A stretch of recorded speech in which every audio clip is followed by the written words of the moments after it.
రాజు లేని రాజ్యంగా మనం మారిపోతే రాజై వస్తున్నాడు. కాపరి లేని గొర్రెలుగా మనం ఉంటే కాపరై మన మధ్యకు వచ్చాడు. తండ్రి లేని కుటుంబముగా మనం ఉంటే తండ్రిగా తన హృదయాన్ని మనతో పంచుకుంటున్నాడు. ఎంత బాధపడుతున్నాను నేను నీ పట్ల అని చెబుతాడు. భర్త వదిలేసినటువంటి భార్యగా మనం ఉంటే భర్తై మన దగ్గరికి వస్తున్నాడు.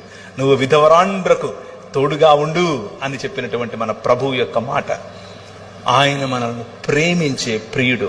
ఎంతగా ప్రేమిస్తాడంటే తన ప్రాణాన్ని సైతం ఇచ్చే ప్రియుడు. 5 రకాలైనటువంటి క్యారెక్టర్స్, 5 రకాలుగా ఆయన మనతో పెట్టుకున్నటువంటి సంబంధం. ఈ సంబంధం ఇంతకంటే పదిలమైన, ఇంతకంటే స్థిరమైన, ఇంతకంటే సంతోషాన్నిచ్చే సంబంధం నా జీవితంలో నేను వెతికే ప్రయత్నం చేస్తే కూడా దొరకలేదు. This is the ultimate relationship that you can have with anybody. ఎవరితోనూ,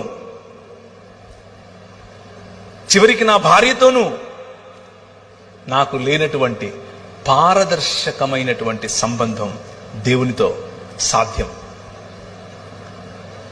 ఆ రాజు, ఆ తండ్రి, ఆ ప్రియుడు, ఆ కాపరి, ఆ భర్త ఈరోజు నిన్ను పిలుస్తాడు.